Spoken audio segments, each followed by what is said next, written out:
जय मसीह की। Praise the Lord. अब तक हमने इन बातों को बाइबल में से देखा है कि इफिसियों की पत्री उसका 4 अध्याय उसका 11 वचन में मसीह ने सेवकाई के अलग अलग स्तर को रखा है, जिससे कि एक कलीसिया में सेवकाई की जो परिपूर्णता है वो पूरी हो सके। क्या जो 5 प्रकार की जो सेवकाई है उसमें कुछ समस्या आ सकती है? बिल्कुल आ सकती है। यदि मसीह की देह में एकता नहीं है तो इस बहुआयामी सेवकाई ना तो आ सकती है और ना ही इसका कोई औचित्य कलीसिया के लिए रह जाता है। जिसे लेखा देना है वो लेखा देगा। कार्य के दौरान घमंड की आत्मा बचाने का श्रेय, ज़्यादा काम करने का दुख या सुख, ईर्ष्या, लोभ, अधिकार रखने की भावना या समस्या का जन्म या हिचका लेना आदि प्रकट हो तो सेवकाई बंद करके पहले पश्चाताप और एकता में परमेश्वर के समक्ष आना चाहिए और क्षमा मांगना चाहिए, पश्चाताप करना चाहिए, ताकि मसीह की देह की एकता कलीसिया में सिद्ध हो सके। इन सब का जो समाधान है वो क्षमा है और परमेश्वर की अधीनता में रहना और भय में चलना है। मित्रों, एक ना एक दिन सबको अपने कार्यों का हिसाब किताब देना होगा। परमेश्वर घमंडियों का मुकाबला करता है परंतु नम्र लोगों पर अनुग्रह करता है। कलीसिया घमंडियों की मंडली नहीं वरन नम्र लोगों की मंडली होनी चाहिए। कलीसिया में क्या सेवकाई तुरंत शुरू हो जाती है? इसका सीधा सा उत्तर है नहीं। ध्यान दें कि जो 5 प्रकार की जो सेवकाई है वो स्वतः स्फूर्त सेवकाई नहीं है कि आज हमने इस सेवकाई के बारे में सोचा और एक बार प्रार्थना करने के बाद यह सेवकाई शुरू हो गई। इस प्रकार की सेवकाई में समय लगता है, जिसमें सुसमाचार की तैयारी करना कहकर कर सकते हैं। यदि दर्शन स्पष्ट है और अभिषेक संचालित है तो इंतज़ार के बाद में यह सेवकाई कलीसिया में आ सकती है और यह किया तो जा सकता है, पर सेवकाई के लिए समर्पण और प्रार्थना सबसे पहले अति आवश्यक है। सबसे बड़ा प्रश्न यह है कि पवित्र आत्मा की इस सेवकाई के अंतर्गत क्या जिनकी बुलाहट सेवकाई में पवित्र लोगों के द्वारा देखी गई है या कलीसिया में उभरी हुई दिखती है, क्या इस सेवकाई को कलीसिया ने प्रार्थना में मांगा है और क्या इस सेवकाई के लिए हृदय में पूर्ण विश्वास और पूरे समर्पण के साथ दीर्घकालीन सेवकाई का कलीसिया ने गर्भ धारण किया है या नहीं। कलीसिया को दर्शन जब स्पष्ट हो तो एक दल के अनुशासन में होकर पूर्ण समर्पण के साथ इस सेवकाई के प्रकट होने के लिए परमेश्वर के सामर्थी हाथ और उसकी उंगलियों को संचालित होने देने के लिए हम प्रार्थना में इसे रख सकते हैं और परमेश्वर से इस सेवकाई की मांग कर सकते हैं। कलीसिया में शामिल प्रत्येक अंग कलीसिया निर्माण तथा रोपण के लिए सेवक ठहराया गया है। कोई भी जो अंग है वो बेकार नहीं है। हर एक अंग का अपना अपना एक महत्व है। यदि कोई सेवक कलीसिया में इस सेवा के शुरू होने के बाद में बुलाहट का एहसास करता है तो उसके लिए प्रार्थना किया जाए कि पवित्र आत्मा के द्वारा वह चुना जाए। उसे रोके नहीं, वरन यह देखें कि बाकी चारों ओर के लोगों अर्थात कलीसिया को भी यह एहसास हो रहा है या नहीं। और जब उसे कलीसिया द्वारा प्रार्थना के बाद कोई कार्य दिया जाता है तो उसे प्रोत्साहित किया जाता है, उसके लिए प्रार्थना की जाती है। तब अब वह गुप्त नहीं रहा वरन परमेश्वर के बहते हुए अभिषेक के अंदर उसका कार्य शुरू हो जाता है एकता के सिद्ध बंध में, और बुलाहट की निश्चयता मिलती चली जाती है। वह सफलता, फलों, आनंद, शांति, कृपा, धीरज, विश्वास तथा अन्य फलों से भी लद जाता है और प्रेम में और भी जड़ पकड़कर सिद्ध होने की दिशा में परमेश्वर के सामर्थी हाथ के नीचे कलीसिया की उन्नति और कलीसिया रोपण के लिए एक पात्र बन जाता है। बुलाहट की आशीष पवित्र आत्मा तय करती है। परमेश्वर हमारा राजा है, हम सब उसके सेवक हैं जिन्हें राज्य में काम के लिए नियुक्त किया गया है। सब लोग आत्मिक फलों से परिपूर्ण हों। परमेश्वर के राज्य अर्थात स्वर्ग के राज्य के पहले कलीसिया में परमेश्वर के राज्य को देखना है। प्रभु ने कहा, किसी का दास ना बनो, ना किसी से दास सा व्यवहार करें, किसी को गुलाम बनाने या उस दशा में रखने का व्यवहार ना करो। ये सब जो सारी बातें होती हैं वो शैतान की ओर से होती हैं। और यहाँ पर यदि व्यक्ति इस प्रकार के व्यवहार को करता है, इसका मतलब यह है कि वह उसे पवित्र आत्मा प्राप्त नहीं हुआ और वह मसीह है ही नहीं। आइए हम बहुआयामी सेवकाई को जानें। सेवकाई को हम हाथ की उंगलियों द्वारा समझ सकते हैं। एक हाथ में 5 उंगलियां पाई जाती हैं। पहला अंगूठा होता है, दूसरा तर्जनी, तीसरी उंगली मध्यमा कहलाती है, चौथी अनामिका और 5वां कनिष्ठ उंगली। अंगूठा को एक दर्शन के रूप में प्रेरित से समझा जा सकता है। तर्जनी उंगली को भविष्यवक्ता, मध्यमा शिक्षक, अनामिका रखवाला, कनिष्ठ प्रचारक। अतः इफिसियों 4:11 के अनुसार 5 प्रकार की सेवकाई एक कलीसिया में होनी चाहिए। पहला प्रेरित। प्रेरित क्या करता है? प्रेरित के बारे में हम देखें तो प्रेरित जो है वो दर्शन देखता है, पौधा लगाता है, जन्म देता है, सृजन करता है, कदम उठाता है और कलीसिया की नींव सत्य पर रखता है। दूसरा भविष्यवक्ता। भविष्यवक्ता परमेश्वर का हृदय है। ये प्रेरणा, चेतावनी, शांति और सहारा देते हैं। तीसरा है शिक्षक या शोधकर्ता, विश्लेषण करता है, उन्नति का मार्ग बताता है, परमेश्वर के लिए खड़ा रहना सिखाता है। रखवाला। रखवाला और यह उचित पालन पोषण करता है, विश्वासियों से प्रेम करता है, कलीसिया के सब लोगों को अपने हृदय में रखता है, झुंड की चौकसी करता है और अपना कार्य गर्मजोशी से करता है। सुसमाचार प्रचारक 5वां।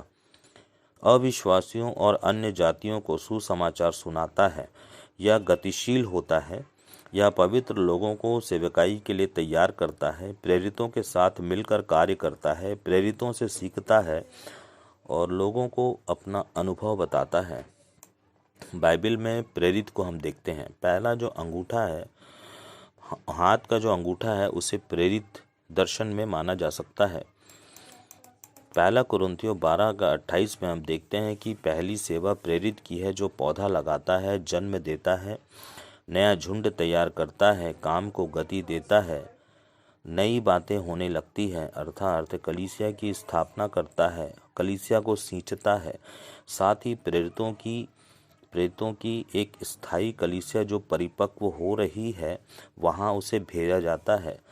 आज भी प्रेरिताई सेवा का महत्व नकारा नहीं जा सकता। इस सेवकाई का आज भी उतना ही महत्व है जितना पहली सदी में था। यह सेवकाई पूर्ण रूप से शारीरिक और मानसिक परिश्रम पर आधारित है। पौलुस अन्य जातियों के लिए प्रेरित ठहराया गया। मत्तिया 12वां प्रेरित था जिसे मनुष्यों द्वारा चुना गया, परंतु पौलुस जो था वो परमेश्वर के द्वारा ठहराया गया। पहला कुरिन्थियों 15 उसका 10 वचन में पौलुस अन्य जातियों के लिए प्रेरित ठहरा, परंतु उसका प्रभाव शेष प्रेरितों पर बना रहा। इब्रानियों की पत्री 3 उसका 1 से 2 वचन। यीशु महायाजक और प्रेरित हैं। वह अपने नियुक्त करने वाले के प्रति विश्वास योग्य रहे। अतः अपनी बुलाहट के प्रति पवित्र लोगों का ध्यान सेवा के प्रति विश्वास योग्यता के साथ होना चाहिए। सब कुछ का बनाने वाला परमेश्वर है। विश्वास और आशा के गर्व को जो अंत तक दृढ़ता से थामे रहता है, वह ही परमेश्वर का घराना है। और प्रत्येक घराना अपने उद्देश्य को एक पीढ़ी से दूसरी पीढ़ी में स्थानांतरित करता है। प्रेरितों के काम 15 उसका 7 और 8 वचन। सुसमाचार के लिए परमेश्वर के द्वारा चुनाव हुआ। पतरस ने कुरनेलियुस और कई अन्य जातियों को स्वप्न में निर्देश पाने के बाद कुरनेलियुस के घर जाकर सुसमाचार सुनाया और वचन बोलने के साथ ही वे सब अन्य जाति पवित्र आत्मा से भर गए। कलीसिया प्रेरितों काम 15 अध्याय उसका 22 वचन में हम देखते हैं, तो कलीसिया पवित्र आत्मा के उभारे जाने से अपने मध्य से प्रचारकों को चुनती है। कलीसिया ने बरब्बा भाइयों यहूदा तथा सिलास को और पौलुस तथा बरनबास के साथ अंताकिया में भेजा। इन सब लोगों ने प्रभु यीशु के लिए अपनी जान जोखिम में डाले थे। अंताकिया की कलीसिया में पौलुस और बरनबास के साथ साथ यहूदा और सिलास ने भी स्वयं नबी भविष्यवक्ता होने के नाते कलीसिया में लंबे उपदेश के द्वारा सेवकाई की। यह सेवकाई पवित्र आत्मा की इच्छा से हुई। यहूदा और सिलास नबी थे। प्रेरित नबी के साथ मिलकर काम करते हैं। प्रेरित और भविष्यवक्ता जहाँ होते हैं वहाँ परमेश्वर की योजना लागू होती है और आकृतियाँ, कलीसिया जो है वो रूप और आकृतियाँ लेने लगती हैं। बाद में यहूदा लौट आया, पर सिलास पौलुस और बरनबास के साथ लौट आया। पौलुस आगे पवित्र आत्मा के निर्देशन में बिरिया तक एक साथ सेवा किया, जिसमें दिरबे और लुस्त्रा से तीमुथियुस भी उनके साथ रहा और सेवकाई की। और फिर सिलास और तीमुथियुस कुरिन्थियुस में पौलुस से मिले। प्रेरित का यूनानी में अर्थ है एपोस्टल। सामरियों के बीच सामरी में नई कलीसिया के लिए यरूशलेम से पतरस और यूहन्ना ने भेजा और उन्होंने वहां उनके लिए प्रार्थना की और उनके हाथ रखने के द्वारा सामरियों ने पवित्र आत्मा पाया। प्रेरितों के काम 8 का 14-17 में ऐसा हम देखते हैं। ध्यान रहे कि यीशु मसीह ने अकेले जाने को नहीं कहा, परंतु 2-2 कर जाने की सलाह दी। प्रेरित एक गहरी सेवकाई है। वह अगुआ तैयार करता है ताकि कलीसिया की उचित देखभाल हो सके। कई बार ऐसा होता है कि कई परमेश्वर के द्वारा चुने तो जाते हैं पर प्रेरित का कार्य करने के लिए, पर अंततः उनकी जो सेवकाई होती है वो रखवाला या पास्टरी सेवकाई में ही समाप्त हो जाती है, क्योंकि पवित्र आत्मा की सेवकाई और इसके निर्देशन के दर्शन को समझ नहीं पाते कि बहुआयामी सेवकाई परमेश्वर के द्वारा ही की गई है। बहुआयामी सेवकाई जो मानव निर्मित नहीं वरन परमेश्वर के द्वारा की गई पवित्र लोगों की मंडली के लिए है। इस सेवकाई में महामंडली के निर्माण के बजाय कई छोटी छोटी मंडलियां स्थापित करना है, जिससे दीर्घकालीन सेवकाई हो सके और सेवकाई के विभिन्न मिनिस्ट्रीज ऑफिसेस पवित्र आत्मा द्वारा संचालित होने पाए और प्रेरितों का गतिशील होना आवश्यक है। दूसरी यदि तर्जनी उंगली को देखें तो वो उसे भविष्यवक्ता के दर्शन में देखा जा सकता है। भविष्यवक्ता परमेश्वर का हृदय है, ये चेतावनी देते हैं। पहला कुरिन्थियों 14 अध्याय उसका 3 वचन में कलीसिया में की गई भविष्यवाणी या वचन मनुष्यों से उन्नति, उपदेश और शांति की बातें कहता है। उन्नति आत्मिक उन्नति के लिए, उपदेश आत्मिक स्थिरता के लिए तथा शांति पीड़ा व दुख से छुटकारा के लिए सांत्वना के वचन। पहला कुरिन्थियों 14 अध्याय उसका 4 वचन, परंतु जो भविष्यवाणी करता है वह कलीसिया की उन्नति के लिए करता है। पहला कुरिन्थियों 14 अध्याय उसका 5 वचन, तुम सब अधिक से अधिक भविष्यवाणी करो। आज कलीसिया इन सेवकाई को कलीसिया में महत्व नहीं देती है। पहला कुरिन्थियों 14 अध्याय उसका 22 से 25 वचन में भविष्यवाणी अविश्वासियों के लिए नहीं पर विश्वासियों के लिए एक चिन्ह है। जब कलीसिया एकत्र हो तब नबूवत करने पर पौलुस ने कहा कि यदि कोई अविश्वासी वहाँ उपस्थित है तो सबके द्वारा वो कायल किया जाएगा और परखा जाएगा। उसके हृदय के भेद प्रकट हो जाएंगे, तब वह मुंह के बल गिरकर परमेश्वर की आराधना करेगा और मान लेगा कि सचमुच परमेश्वर तुम्हारे मध्य में है। पहला कुरिन्थियों 14 अध्याय उसका 29 वचन, यदि कलीसिया में नबी की सेवकाई है तब ना नबी बोलेंगे परमेश्वर के वचन से, नबियों में से 2 या 3 बोले, क्रम से बोले और शेष लोग उनके वचन को परखें। एक एक कर नबूवत करें ताकि सब सीखें और परखे जाने से उन्नति पाएं। यदि बैठे हुए में से किसी अन्य पर ईश्वरीय प्रकाशन हो तो पहला चुप हो जाए। वचन के अनुसार नबियों की आत्माएं नबियों के वश में रहती हैं। पहला कुरिन्थियों 14 अध्याय उसका 19 वचन में भविष्यवाणी में वचन और बुद्धि का दोनों का महत्व है। परमेश्वर सेवकाई देते हैं और उनके लिए पर्याप्त बुद्धि प्रदान करते हैं। इफिसियों की पत्री 2 अध्याय उसका 20 वचन, और प्रेरितों तथा भविष्यवक्ताओं की नींव पर जिसके कोने का पत्थर मसीह यीशु स्वयं है बनाए गए हो। इफिसियों 2 का 21 में, जिसमें संपूर्ण रचना एक साथ मिलकर प्रभु में एक पवित्र मंदिर बनती जाती है। इफिसियों 2 का 22, जिसमें तुम भी यानी व्यक्तिगत और कलीसिया दोनों आत्मा पवित्रता के द्वारा परमेश्वर की निवास स्थान होने के लिए एक साथ मिलकर बनाए जाते हो। कलीसिया कौन है? कलीसिया जो है वो परमेश्वर का घराना है। कलीसिया एक झुंड या संगठन नहीं, परंतु एक जीवित देह है जो इस संसार में पवित्र आत्मा के द्वारा सक्रिय है। इफिसियों की पत्री में पौलुस ने कलीसिया को मसीह की देह कहा है। देह में सिर और विभिन्न अंग होते हैं। मसीह का सिर क्या है? समस्त ज्ञान प्लस एक देह में गठित समस्त अंगों का गठजोड़ बराबर कलीसिया। वर्तमान सेवकाई एक ऐसी सेवकाई है जो अधूरी सेवकाई है। इसमें रखवाले की सेवकाई तो थोड़ी सी नज़र आती है जिसे पास्टर कहते हैं, लेकिन बाकी अन्य जो सेवकाई है, प्रेरित की सेवकाई, भविष्यवक्ता की सेवकाई, शिक्षक की सेवकाई और सुसमाचार प्रचारक की सेवकाई। व्यवस्था विवरण 18:18 में कहा गया है कि मैं अपना वचन उनके मुख में डालूंगा और मेरी दी हुई आज्ञा को उनके मुख के द्वारा सुनवाऊंगा। ये परमेश्वर की प्रतिज्ञा है। लोग कहेंगे अब कलीसिया में भविष्यवाणी नहीं होती है, तो क्या परमेश्वर की प्रतिज्ञा झूठी है? व्यवस्था विवरण 18:18 को हम ध्यान से पढ़ सकते हैं। ध्यान रहे कि अंत के दिनों में लोग और भी अधिक अनाज्ञाकारी होंगे, तो वचन तो चाहिए ना। यीशु एक भविष्यवक्ता थे। उन्होंने हमें परमेश्वर के वचन दिए और वचन स्वयं में भविष्यवाणी है। आज भविष्यवाणी की सेवकाई सब कुछ वचन पर और समय पर और परिस्थितियों और परिणामों पर चेतावनी देने के लिए, ढांढस देने के लिए पवित्र आत्मा की ओर से ठहराया गया है। सब कुछ यीशु मसीह के द्वारा हो चुका है, पर पवित्र संतों को सेवकाई परमेश्वर के द्वारा दी गई है।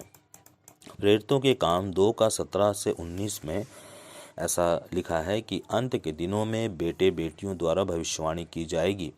जवान दर्शन देखेंगे, पुरनिये स्वप्न देखेंगे, दास दासियों के द्वारा भी भविष्यवाणी होंगी। सब कुछ पवित्र आत्मा के उंडेले जाने से होगा। सपना देखने से कि मेरे ऊपर पवित्र आत्मा आ जाएगा और मैं भविष्यवक्ता बन जाऊंगा, ऐसा नहीं होता। पहले दीनता से परमेश्वर के हाथ के नीचे आज्ञा के अनुसार रहकर सेवा में भागीदारी में आना है। बहुआयामी सेवकाई अपनाना पड़ेगा। इसके अलावा कोई मार्ग नहीं है सेवा का। इस वचन को मानते हैं लोग, पर जब बात सेवकाई की आते हैं तो वो पीछे हट जाते हैं। परंतु कलीसिया इस विषय पर जागृत नहीं है। जब तक कलीसिया देह की समझ और उसकी परिपूर्णता को नहीं समझेगी तो बहुआयामी सेवकाई के निर्देशन को पूरा नहीं कर पाएगी। तब कलीसिया डाकुओं की खो बनी रहेगी। प्रेरित और भविष्यवक्ता दर्शन तो दूर की बात है। भविष्यवक्ता के क्या क्या कार्य होते हैं? भविष्यवक्ता के कुछ कार्य होते हैं। ये मंडलियों, अगुओं व मसीहियों को तैयार करते हैं। ये लगातार स्वयं को तैयार करते हैं। ये साहसी होते हैं। वे प्रेरणा देते हैं जिससे आशा और विश्वास की बढ़ती होती है। वे परमेश्वर के हृदय को समझते हैं। वे समूह में कार्य करते हैं पर परमेश्वर पर निर्भर रहते हैं। दूसरा पत्रस 1 अध्याय उसका 20-21, पवित्र शास्त्र की कोई भी भविष्यवाणी व्यक्तिगत विचारधारा का विषय नहीं है। अर्थात भविष्यवक्ता कभी भी अपने मन से नहीं बोलते हैं कि उनकी विचारधारा की तलवार चलने लगे, परंतु 21 अध्याय में कहता है कि क्योंकि कोई भी भविष्यवाणी मनुष्य की इच्छा से कभी नहीं हुई, परंतु लोग पवित्र आत्मा की प्रेरणा पाकर बोलते थे। भविष्यवक्ता जो होता है वह एकांत स्थल में प्रार्थना द्वारा परमेश्वर को सुनना पसंद करते हैं। उन पर पवित्र आत्मा की सामर्थ्य होती है और उनके द्वारा समस्या के हल का उत्तर चित्रों, दर्शन, परमेश्वर के वचन के आधार पर किया जाता है। 8वां बिंदु है, भविष्यवक्ता कलीसिया के लिए अंधेरे में चमकने वाले एक दीपक की तरह है। 9वां, वह मसीहों की सुनने की योग्यता को बढ़ाता है। वह हमें अदृश्य बातों को दिखाता है जो हम देख नहीं सकते। भविष्यवक्ता कलीसिया को गलत फैसले लेने से बचाता है। भविष्यवक्ता तसल्ली देता है, वह धैर्य रखना सिखाता है, वह वचन के द्वारा कलीसिया में सुधार कार्य को लेकर आता है। भविष्यवक्ता सही दिशा में चलने की जानकारी देता है। भविष्यवक्ता कई बहुमूल्य इशारे देता है। हम लक्ष्य पर ध्यान अधिक केंद्रित करें यह सिखाता है। वह काट छांट भी करता है।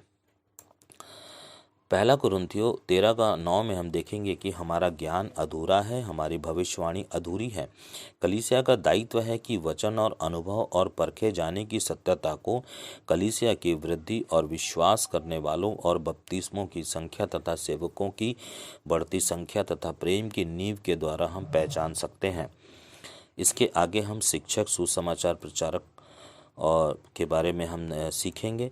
अब तक जो हमने सीखा कि प्रेरित और जो भविष्यवक्ता होते हैं वो दोनों एक साथ मिलकर के काम करते हैं। हमें इफिसियों की पत्री 4 अध्याय उसके 11 वचन में मसीह ने जो इस कलीसिया को 5 प्रकार की जो अद्भुत सेवकाई दी है, उस सेवकाई को समझने के लिए हमें अभिषेक की भी आवश्यकता है, साथ ही साथ पूरी रीति से मन फिराव और मन परिवर्तन की भी आवश्यकता है कि बिना मन परिवर्तन के और जब तक हम पाप की दशा में रहेंगे कोई भी इस सेवकाई को समझ नहीं सकता। आज तक कलीसिया इस सेवकाई को इसलिए नहीं समझ पाई है क्योंकि कलीसिया आज खुद पाप के दलदल में फंसी हुई है। इस सेवकाई को समझने के पहले हमें पश्चाताप के साथ परमेश्वर के निकट आना होगा और हमारे जितने भी गुनाह हमने किए हैं, कलीसिया ने किए हैं, उन सब गुनाहों का स्मरण करके हमें एक एक बात के लिए हमें क्षमा मांगना होगा और हमें पश्चाताप की दशा में रहना होगा। तब परमेश्वर की क्षमा के पश्चात फिर हमें ठहरना होगा और हमें पवित्र आत्मा की अधीनता में और पवित्र आत्मा के फलों से लदना होगा। और हमें एक काफ़ी दिनों तक हमें जिस प्रकार से प्रेरित लोग वहाँ पे इकट्ठे थे उसी तरह से हमें भी कलीसिया रूपी यरूशलेम में हमें ठहरना होगा कि हमारे ऊपर भी, इस कलीसिया के ऊपर भी पवित्र आत्मा जो है वो उतरे और पवित्र आत्मा के उतरने के बाद में वो सेवकाई फिर शुरू होने पाए।